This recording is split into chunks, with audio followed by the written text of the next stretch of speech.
स्वाहा तत्सवितुर्वरेण्यं भर्गो देवस्य धीमहि धियो यो नः प्रचोदयात्। उस प्राण स्वरूप दुखनाशक सुख स्वरूप श्रेष्ठ तेजस्वी परमात्मा को हम अपने अंतःकरण में धारण करें। वह परमात्मा हमारी बुद्धि को सन्मार्ग की ओर प्रेरित करे। इसी भाव के साथ आज के इस क्लास को हम आरंभ करते हैं। तो आज के इस क्लास में हम हठ योगिक ग्रंथों में से घृण संहिता पढ़ रहे थे। तो उसमें आगे के जो टॉपिक है घृण संहिता में जो अंतिम दो अंग है सप्तांग योग के, ध्यान जो छठा अंग है और समाधि, तो इन दोनों अंगों के बारे में आज पढ़ेंगे। और इस प्रकार से आपके जो यूनिट 5 है उनके ये जो अंतिम दो मुख्य टॉपिक हैं वो भी आज यहाँ पे कंप्लीट हो जाएगा। तो आइए सबसे पहले हम समझते हैं कि ध्यान के बारे में महर्षि घैरण्ड क्या कहते हैं। महर्षि घैरण्ड ने सबसे पहले जैसे कि सप्तांग योग के जो लाभ हैं उसमें बताया था छठे यानी कि पहले ही अध्याय में कि ध्यानात प्रत्यक्ष आत्मनि, ध्यान से क्या होता है, आत्मा का प्रत्यक्षीकरण होता है।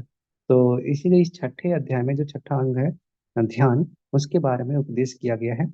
महर्षि घेरंड ध्यान की तीन अवस्थाओं के बारे में बताते हैं, जिसमें स्थूल ध्यान, ज्योति ध्यान और सूक्ष्म ध्यान, तीन ध्यान बताए गए। स्थूल मतलब कोई भी स्थूल वस्तु पर, मूर्ति या फिर कोई प्रतिमा या कोई ऑब्जेक्ट पर ध्यान करना। ज्योति मतलब लाइट, मतलब प्रकाश के स्रोत हैं, प्रकाश के किरण है, उन सभी चीजों पर ध्यान करना। सूक्ष्म ध्यान मतलब कि इन सबसे भी जो सूक्ष्म होते हैं जैसे कुंडली महाशक्ति और उनके ऐसे चीजों पर हमें ध्यान करना हो तो सूक्ष्म ध्यान कहते हैं। फिर उसके फल भी बताते हैं कि उसका क्या इस ध्यान के अभ्यास का क्या फल होगा। तो इससे क्या होता है, इसका मुख्य लाभ जो तो हम पहले भी पढ़ चुके हैं, ये आत्मा का प्रत्यक्षीकरण होता है। ये इस प्रकार से देखें तो सबसे पहले हम इन तीनों ध्यान के जो प्रकार हैं उसको पढ़ते हैं। तो इसमें महर्षि घेरंड कहते हैं पहले ही छठे अध्याय के पहले ही श्लोक में, स्थूलम ज्योतिष तथा सूक्ष्मम ध्यान से त्रिविधम विदु, तीन प्रकार के ध्यान बताए गए हैं। त्रिविधम विदु मतलब तीन प्रकार का जानना चाहिए। स्थूलम स्थूल ध्यान, ज्योतिष तथा यानी कि ज्योति ध्यान, और तथा मतलब सूक्ष्मम सूक्ष्म ध्यान। तो स्थूल क्या है, स्थूलम मूर्तिमयम प्रोक्तम, स्थूल जो है वो मूर्तिमय होता है। मूर्तिमय मतलब किसी मूर्ति पर ध्यान करना होता है। और ज्योतिष तेजोमयम तथा, ज्योति पे क्या करते हैं, किसी तेज युक्त चीजों पर हम ध्यान करते हैं, जैसे दीपक की लौ या जो मोमबत्ती है उसकी लौ या अन्य जैसे चीजों पर जो ज्योति प्रकाश पुंज हो उस पर हम ध्यान करते हैं। और सूक्ष्मम क्या है, सूक्ष्मम बिंदुमयम प्रोक्तम, जो सूक्ष्मम बिंदुमयम ब्रह्म कुंडली पर देवता, यह सूक्ष्म जो ध्यान है वह कुंडली शक्ति से माने कि बिंदुमय रूप में हम उसका ध्यान करते हैं, जो कुंडली रूप में ब्रह्ममय परम देवता होता है। तो इसलिए ये तीन प्रकार के ध्यान है, स्थूल ध्यान, ज्योति ध्यान, सूक्ष्म ध्यान। इसमें स्थूल ध्यान में मूर्ति यानी कि ठोस पदार्थ पर करते हैं, और ज्योति ध्यान में प्रकाश पर हम ध्यान करते हैं अथवा तेजोमय रूप में। कुंडलिनी से भी परे अर्थात बिंदु में ब्रह्मा पर किया जाने वाला ध्यान सूक्ष्म ध्यान होता है, यानी कि कुंडलिनी रूप में, और फिर उस कुंडलिनी को उद्गामी बनाते हुए आज्ञा चक्र तक हम उसे अनुभव करते हैं। तो यदि हमें पूछा जाए कि ध्यान कितने प्रकार के हैं, तो ये तीन प्रकार के होते हैं, स्थूल, ज्योति और सूक्ष्म। और किस ध्यान में स्थूल तत्व पर हम ध्यान करते हैं, ठोस तत्व पर ध्यान करते हैं, तो उसका उत्तर होगा स्थूल ध्यान में। ठीक है, यानी कि हम जो स्थूल ध्यान में ठोस तत्वों पर हम ध्यान करते हैं। और उसके अलावा तेजो ध्यान में किसे कहा गया है, तो तेजो ध्यान का उत्तर है कि यह ज्योति ध्यान को तेजो ध्यान कहा गया है। ज्योति ध्यान को तेजो ध्यान कहते हैं। कुंडली से परे या बिंदु ध्यान किसे कहा गया, तो ये सूक्ष्म ध्यान को कहा गया। ये टाइप से रिलेटेड जो आपको ध्यान रखना चाहिए। अब स्थूल ध्यान की विधि के बारे में हम पढ़ते हैं। तो स्थूल ध्यान में कहा गया कि सबसे पहले ये दो विधि है इसमें स्थूल ध्यान करने के लिए। जैसे कि स्थूल तत्वों पर ध्यान करना है तो इसमें दो जगह पे हम ध्यान करते हैं। पहला जो ध्यान है वो हृदय में, हृदय चक्र में। आप यहाँ पे देख पा रहे होंगे कि हमारा जो हृदय चक्र है उसमें हमें ध्यान करना है। हृदय चक्र में क्या ध्यान करना है, हृदय में हमको एक प्रकार से गुरु का स्थूल रूप का ध्यान करना है, गुरु के स्थूल रूप का ध्यान करना है। और इसमें समुद्र रूपी जो हमारे कहते हैं कि हृदय प्रदेश में अमृत रूपी समुद्र का ध्यान करते हुए हमें भाव करना है कि यहाँ पर एक हृदय प्रदेश में ऐसी कल्पना करनी है कि समुद्र जैसा जल से भरा हुआ है, उसके मध्य में समुद्र के बीचों बीच रत्नों से परिपूर्ण बालू का मैं यानी कि बालू के रेत जैसे समुद्र के किनारे होते हैं, वो रत्नों से भरा हुआ है। और वह एक छोटा सा टापू का ध्यान करना चाहिए जो चारों तरफ जल से भरा हुआ है। मध्य में एक टापू है जिसके बालू जो बालू से युक्त है, और उसमें रत्नों से भरा हुआ वो टापू है। जिसके चारों तरफ बहुत सारे फलों से परिपूर्ण लदे हुए वृक्ष हैं, लदे हुए पेड़ हैं। नीम के पेड़ हों, नीम के बाग हों, उसके चारों ओर खाई के समान प्रतीत हो रहे हैं। तथा मालती, मल्लिका, चमेली, केसर, चंपा, स्थल कमल, हार श्रृंगार के फूलों की सुगंध सभी दिशाओं से सुगंधित हो रही है। मतलब इस प्रकार के एक दृश्य का अपने हृदय में जब ध्यान करते हैं गुरु का, तो ऐसे स्थान में उस गुरु की मूर्ति का हमें ध्यान करना चाहिए। और इन सभी के बीच में ही योगी द्वारा एक अत्यंत मनमोहक कल्प वृक्ष का स्मरण अथवा ध्यान करें। और उसी के बीच में एक कल्प वृक्ष, ऐसा कल्प वृक्ष जो मनमोहक हो, ठीक है, मनमोहक कल्प वृक्ष का ध्यान करना चाहिए। और वह जिसकी शाखाओं से, अब जो इसकी शाखाएं, जैसे पेड़ में क्या होते हैं, शाखाएं होते हैं, तो उन शाखाओं में से चार शाखाएं जो है चारों वेद के रूप में है।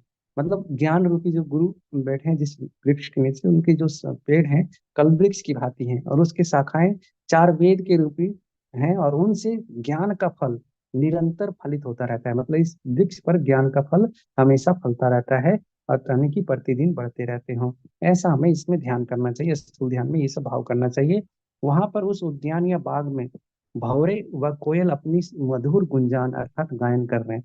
मतलब एक बिल्कुल नेचुरल, प्राकृतिक और चित्त को बिल्कुल स्थिर करने वाला, आनंद से भर देने वाला ऐसे स्थिति का हमें चिंतन करना चाहिए, ध्यान करना चाहिए। वहीं पर अपने चित्त को एक जगह पर स्थिर करके मनियों से परिपूर्ण, मणि जो स्वतः अपने प्रकाश से जो आलोकित होते हैं उनके दिव्य प्रकाश से, तो उससे परिपूर्ण मंडप का ध्यान करना चाहिए। और योगी को उसके बीच में मनमोहक पल का स्मरण अथवा ध्यान करना चाहिए। साथ ही गुरु ने जिस भी देवता का ध्यान करने की बात कही है, जो गुरु ने जिसका देवता का उपासना करने का, ध्यान करने का बात की है, उसका ध्यान करें। जिस देवता का जो भी आभूषण हो, वाहन हो, उन सभी का वहां पे चिंतन करना चाहिए, ध्यान करना चाहिए। अथवा आप यदि गुरु का ध्यान करते हैं तो उनको भी उसी उसी रूपों में वहां पे ध्यान कर सकते हैं। ठीक उसी आभूषण वाहन का ध्यान करना स्थूल ध्यान होता है।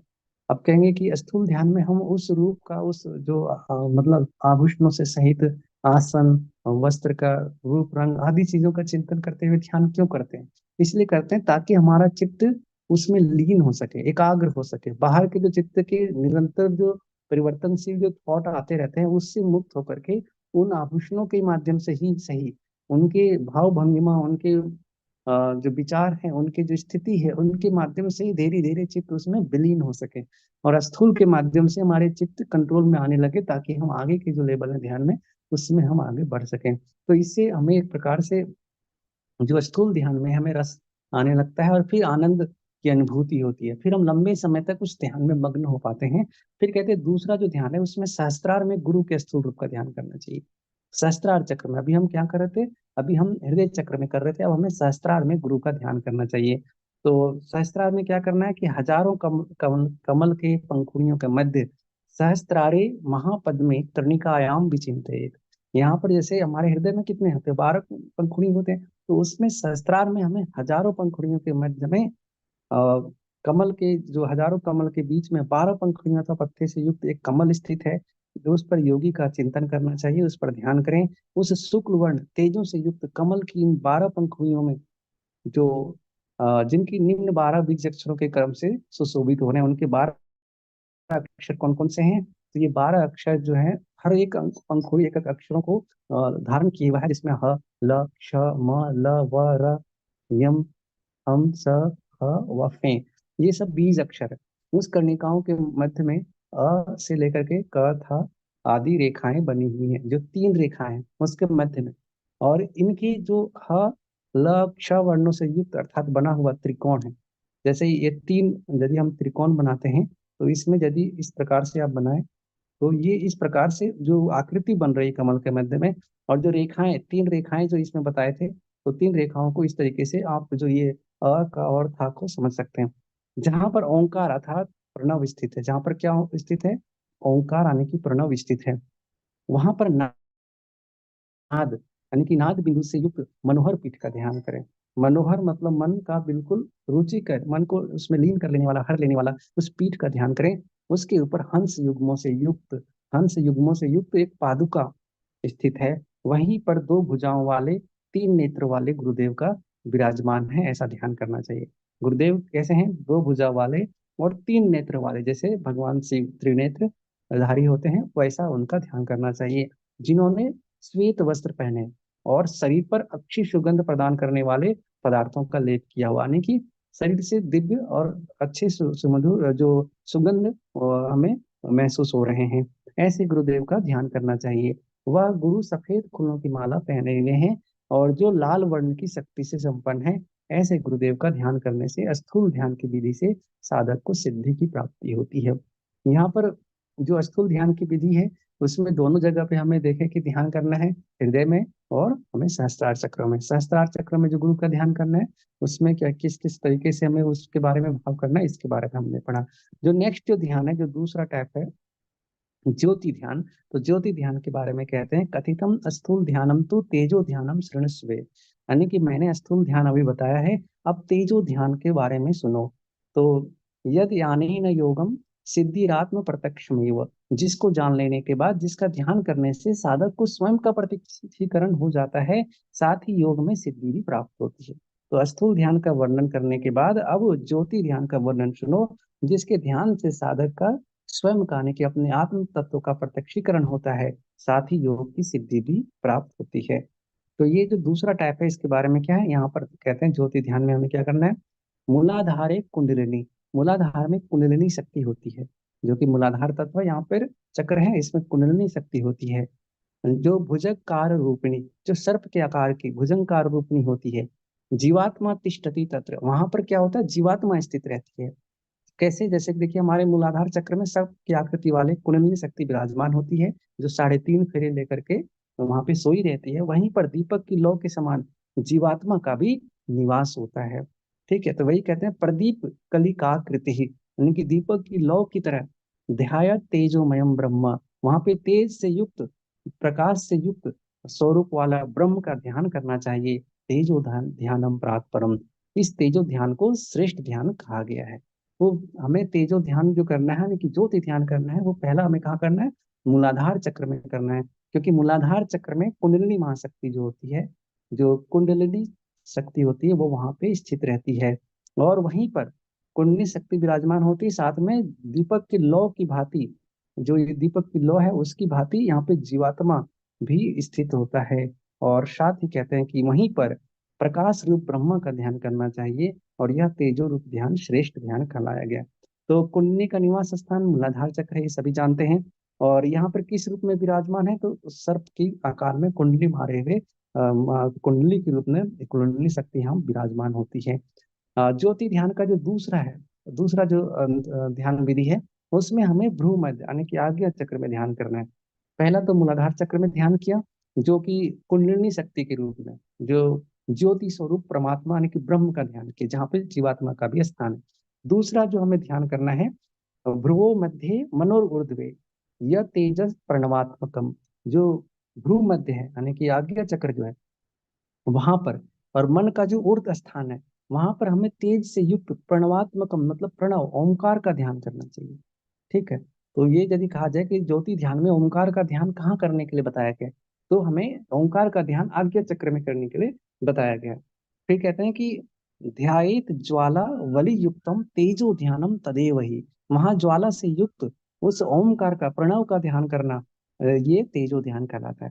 तो दोनों भावों के मध्य में मन से ऊपर जो प्रणव रूपी तेज ओंकार है, वहीं पर अनंत ज्वालाओं से परिपूर्ण युक्त जो तेजो ध्यान है, उसका ध्यान करना भी ज्योति ध्यान कहलाता है। तो ये दो प्रकार के ध्यान आपने देखे कि पहला तो हमें मूलाधार चक्र में ध्यान करना है, जिस जहाँ पे जीवात्मा का स्थान जो होता है कुंडली रूप में, जहाँ तेज से युक्त ब्रह्म का स्वरूप का ध्यान करना होता है। और यहाँ पे आगे चक्र में ओमकार प्रणव के रूप में तेज से युक्त ओमकार के रूप में हम यहाँ पे ध्यान करते हैं।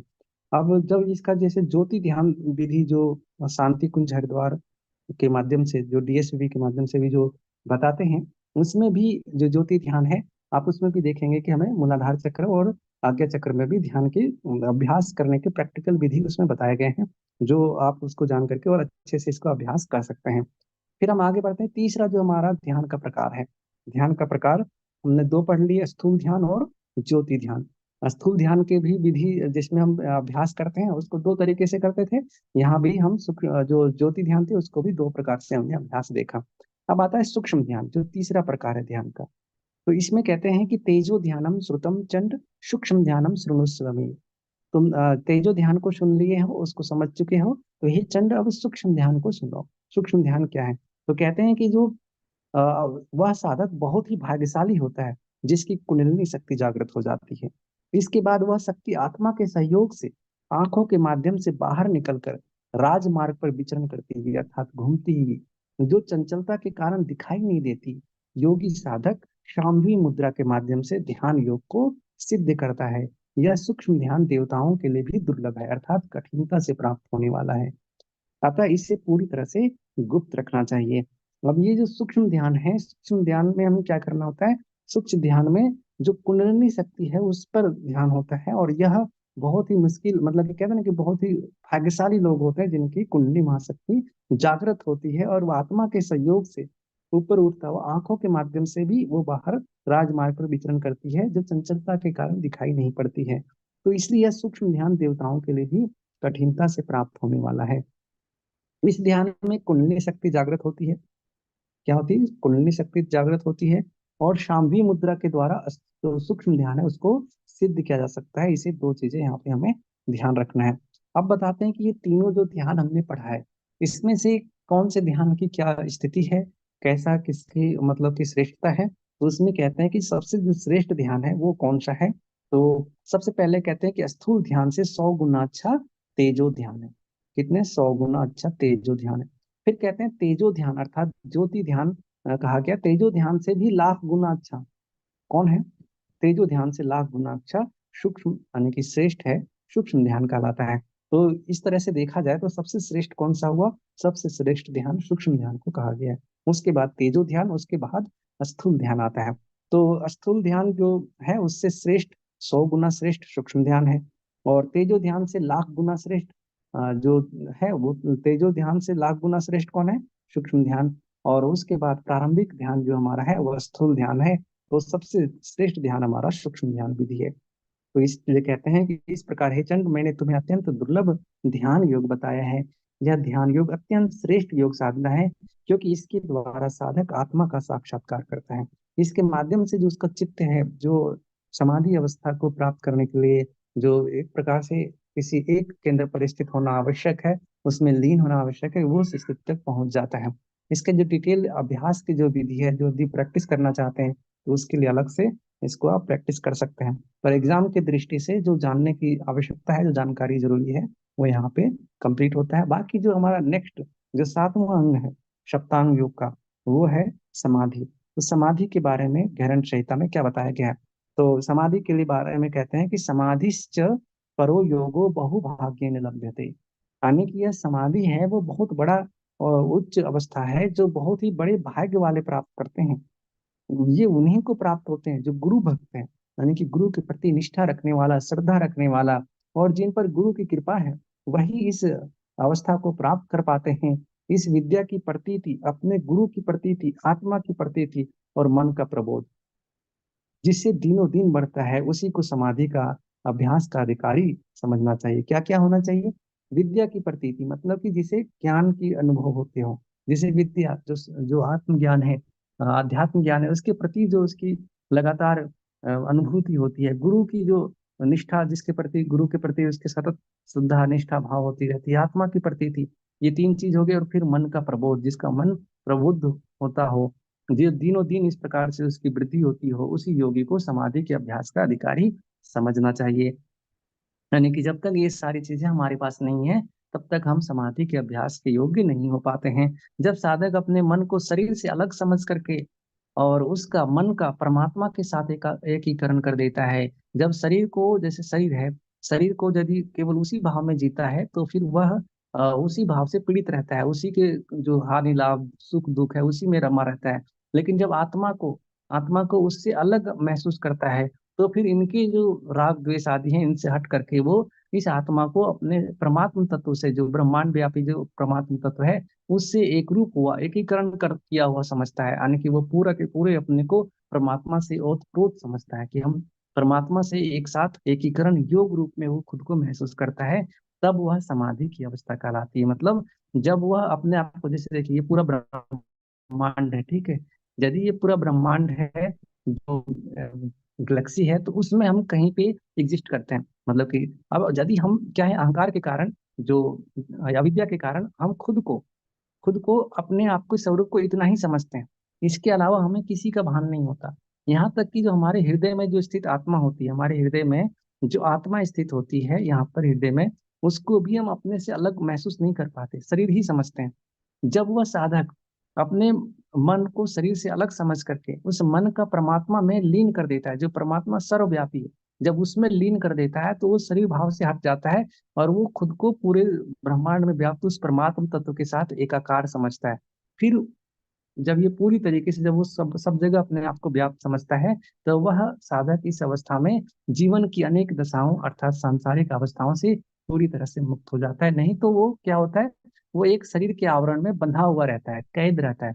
लेकिन जब वो इस तरीके से वो अनुभव करता है, तो इससे इस आवरण से भी विस्तृत करके खुद को परमात्मा के आकार वाला उसमें लीन हुआ महसूस करता है, यानी कि वो मुक्त हो जाता है। मुक्त होना मतलब शरीर को छोड़ देना नहीं, बल्कि परमात्मा के विस्तार में अपने आप को लीन कर देना, ऐसा यहाँ पे समझ सकते हैं।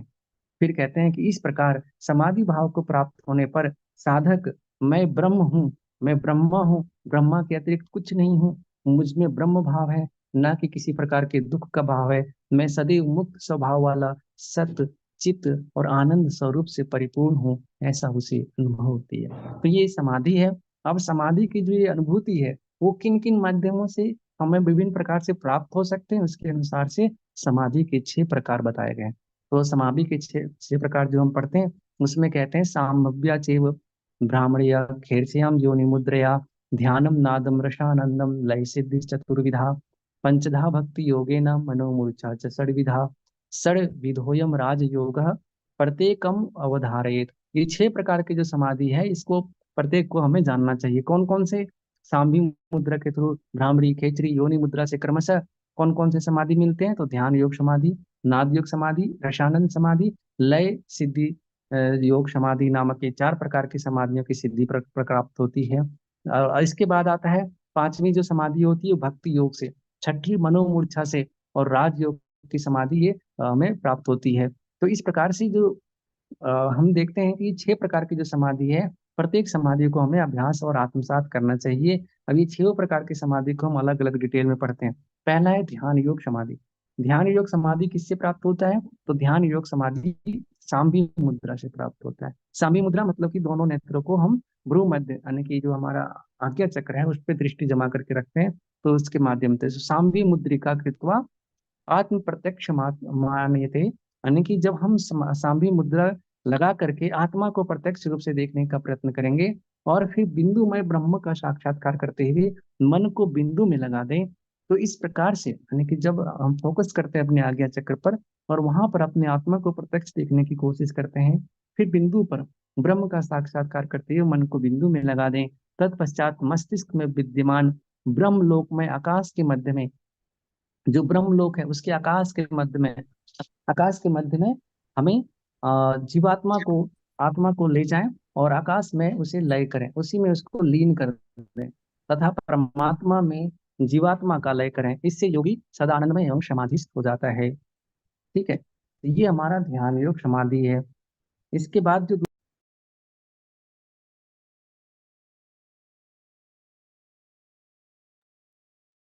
नाद योग समाधि के बारे में ऋषि कहते हैं कि मंद वेग से वायु लेकर भ्रामरी प्राणायाम करते हैं। नाद योग की समाधि जो सिद्ध होती है वो किसके माध्यम से? भ्रामरी प्राणायाम के माध्यम से। तो इसलिए कहते हैं कि मंद वेग से वायु को ग्रहण करना है, और भ्रामरी प्राणायाम भ्रमर की भांति गुंजन करते हुए, जो पिछले क्लास में हमने पढ़ा था उसके भांति से मंद वेग से ही क्रमशः वायु को निकालें, अर्थात रेचक करें। रेचक करते समय भौरे के गुंजन के समान ध्वनि उत्पन्न होती है। यह नाद जहाँ हो रहा होता है वहीं पर मन को लगा दे, और इस प्रकार से उस नाद में जब हम लीन हो जाते हैं, उसमें जब हम स्थित होने लगते हैं, समाधि अवस्था को प्राप्त करते हैं, तो वह नाद योग समाधि कहलाता है। तो फिर तीसरा है जो रसानंद समाधि, जो रस की अनुभूति से जो हमें समाधि प्राप्त होती है। रसानंद मतलब कि खेचरी मुद्रा के माध्यम से। तो खेचरी मुद्रा साधनात्, खेचरी मुद्रा के साधन करने से लगा, जब हम खेचरी मुद्रा लगाते हैं तो उसके द्वारा हम क्या करते हैं, जिह्वा को ऊपर की ओर मोड़ते हैं, वापस पलट करके कपाल कुहर में हम उसे प्रविष्ट करते हैं, जहां से सोमरस का हम पान करते हैं, जो ऊपर से टपकता रहता है। तब इस साधारण योगिक क्रिया के अभ्यास से समाधि की जो सिद्धि होती है उसे हम खेचरी मुद्रा से जो प्राप्त होने वाली इस समाधि को रसानंद समाधि के रूप में हम जानते हैं। ठीक है। और ये हमारा क्या है, तीसरा समाधि है। और चौथा है लय सिद्धि समाधि। लय सिद्धि समाधि, लय मतलब एक प्रकार से जो रिदम जो फील होती है, तो उसमें हम जैसे कि जब हम स्वयं योनि मुद्रा का जब अभ्यास करते हैं, जैसे कि उसमें षणमुखी मुद्रा इसको कह सकते हैं, तो उसमें अभ्यास करते हैं तो योगी स्वयं में शक्ति की भावना करें और परमात्मा में पुरुष की भावना करें।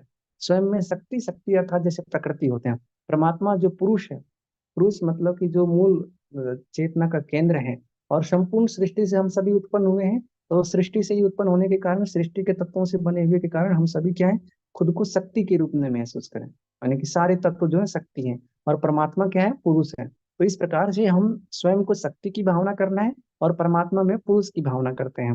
फिर यह भावना करें कि मुझ में और परमात्मा में, अर्थात शक्ति और पुरुष का विहार हो रहा है, यानी कि ये दोनों एक ही तत्व हैं, दोनों एक दूसरे में लीन हो रहे हैं, ऐसा यहाँ पे भाव करना है।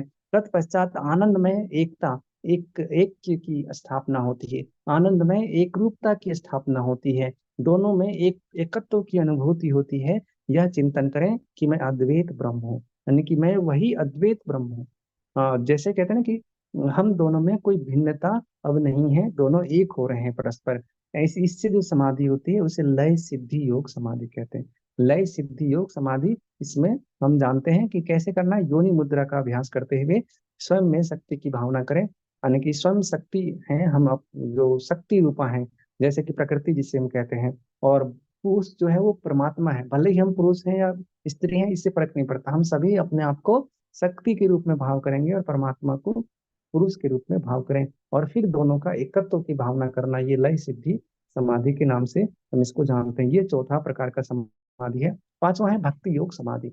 भक्ति योग समाधि अपने हृदय में परम आह्लाद सहित, मतलब परम प्रेम आनंद के भाव के साथ भक्ति योग के द्वारा इष्ट देव के स्वरूप का चिंतन करना चाहिए। जैसे भक्ति योग में भक्त कैसे होता है, जैसे मीरा, मीरा जब कृष्ण की भक्ति में लीन होती है तो परम आह्लाद के साथ, प्रसन्नता और आत्मिक प्रेम के माध्यम से कृष्ण को पुकारती है, उनके भजन गाते हैं और फिर उसमें लीन रहते हैं, अपने इष्ट देव के स्वरूप का चिंतन करते हैं। जैसे कि भक्ति युग में आप 9 प्रकार के जो भक्ति पढ़ते हैं, श्रवणम, वंदनम, ये जो जितने श्रवण करना, वंदना करना, स्मरण करना, स्वरूप का चिंतन करना, भजन करना, तो ये दास्य भाव से, सेवक भाव से, सखा भाव से, ये सारे जो भक्ति के स्वरूप है, जिसमें हम परम आनंद से आह्लादित होकर के भक्ति योग के माध्यम से इष्ट के स्वरूप का चिंतन करना चाहिए। और इससे आनंद के अश्रु बहने लगते हैं, शरीर पुलकायमान होता है, तथा मन में चैतन्य एवं एकाग्रता आकर ब्रह्म से साक्षात्कार होता है, और यह भक्ति योग समाधि कहलाता है। इस प्रकार से जो समाधि मिलती है भक्ति योग का, जैसे आप रामकृष्ण परमहंस जी का एग्जाम्पल भी इसमें समझ सकते हैं। रामकृष्ण परमहंस जी को आप जानते हैं कि वह यानी कि जो कलकत्ता में महाकाली जो है उसकी साधना करते थे, और वो उनके ध्यान, उनके भजन में इस प्रकार से लीन हो जाते थे कि महाकाली, कहा जाता है कि वो साक्षात आकर के उनका भोजन ग्रहण करते थे। ये जो रामकृष्ण परमहंस हैं, उनकी भी जो भक्ति भावना है इतनी प्रगाढ़ और इतनी भक्तिमय है कि वो माता काली उनके साक्षात आकर के उनसे भोजन ग्रहण करते हैं, उनके स्वरूप को वो साक्षात देख पाते हैं। ऐसा इसमें हम भक्ति के रूपी समाधि से देखते हैं। और जब वो भजन या इस प्रकार से काली माता का स्मरण करते करते भावपूर्वक उस भक्ति योग समाधि में लीन हो जाया करते थे। तो ये मतलब 5 प्रकार के जो भक्ति योग समाधि के रूप में यहाँ देखते हैं। नेक्स्ट जो छठा है, उसमें मन मूर्छा समाधि। मन मूर्छा मतलब कि जब हम मनोमूर्छा कुंभक करता हुआ, जो मूर्छा प्राणायाम जो हमने पढ़ा था, उसमें योगी मन को एकाग्र करके ब्रह्म में लगाए, किसमें, ब्रह्म तत्व में लगाएं। इस प्रकार परमात्मा के साथ समायोग होने को मनोमूर्छा या राजयोग समाधि कहते हैं। मतलब मनोमूर्छा यानी कि मन का मूर्छित हो जाना। मन का काम क्या है, बाहर की चीजों को देखता है, बहिर्मुखी रहता है, संसार से उसका रहता है लगाव। और जब मन ही मूर्छित हो जाता है तो मन बाहरी चीजों से हट करके, शरीर भाव से हट करके आत्म भाव से जुड़ जाता है और परमात्मा की स्थिति में लीन रहता है। तो इसमें क्या करते हैं, हमें बाहर की चीजों से हटना है, यानी कि बाहर की चीजों से अपने मन को हटाना है। इस प्रकार से अर्ध बेहोशी टाइप का, मतलब जिसमें मन हल्का सा मूर्छित जैसा हो, मन की बेहोशी करना है, खुद बेहोश नहीं हो जाना है। और इसमें शरीर का ज्ञान हमें बेसुध सा होने लगता है, और विचार का भी ज्ञान नहीं रहता कि क्या सोच रहे हैं, लगभग लगभग जैसे कि एक प्रकार से कोमा, तो जिसमें हमें कुछ भी ज्ञान नहीं होता है, ऐसा स्थिति होता है। तो इस प्रकार से जब मन मूर्छित हो जाता है तब